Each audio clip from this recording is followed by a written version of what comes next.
How do you get the very smallest waist possible? It's going to be built on a series of procedures, and I'm going to walk you through all of them. The first, most fundamental procedure, liposuction. We want a liposuction 360 degrees around the waist, starting at your pubic bone, going all the way up to your armpit, all the way around the waist. Reducing the fat that you have underneath the skin, between the skin and the muscle, is the first big step to getting the ultimate waist. Next big step is going to be to tighten the skin of the waist. And that's going to come from using our quantum laser. Most advanced technology on the market, what the quantum does is heat the skin to 203 degrees from the underside, which causes a 35% skin retraction without any significant scars.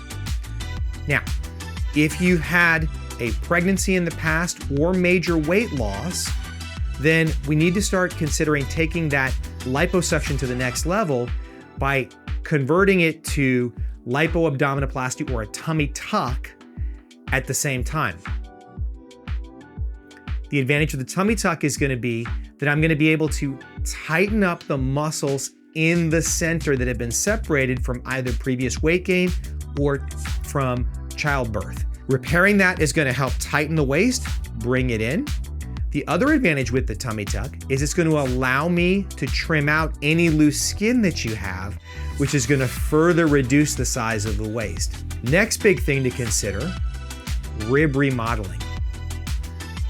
What we do is we make a tiny incision on the back, and we actually go in and make tiny cuts in the bones of the lowest 3 ribs.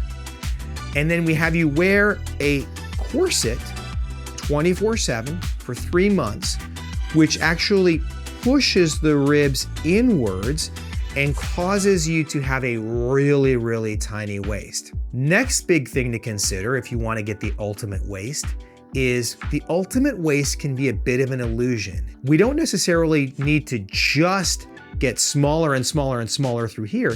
We want the look that it's smaller and smaller through here. So how do we do that? If you actually augment the buttocks and the hips with the fat that you've liposuctioned from around the waist, then you create this situation where the waist is significantly smaller than the hips and the buttocks, which creates the illusion of it being even smaller. The same goes if you actually augment the breast. As the breasts get larger, again, the waist looks smaller. All of these procedures can be combined together, depending upon your health, into one to get you the ultimate tiny waist. Finally, it goes beyond surgery. Either before we do the surgery or afterwards, we have to realize that to get the ultimate waist, we not only need to get rid of all of the extra skin, all of the extra fat, remodel the bone, etc. We have to realize that there's fat that lives around our intestines. The only way to get rid of that fat is through weight loss.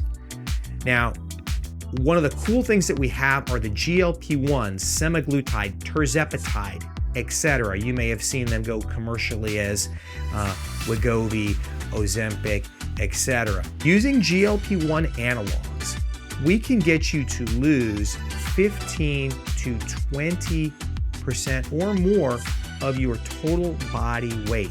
So even after we do all of these surgeries, we're not done. We may still want you to use GLP-1s to shrink that intestinal fat so that, again, we're getting smaller and smaller and smaller. This combination of surgery and weight loss, medically driven, can get you the ultimate waist. If you have questions about this, feel free to drop them below. DM me on Instagram @RealDrO or check out our website, NorthTexasPlasticSurgery.com.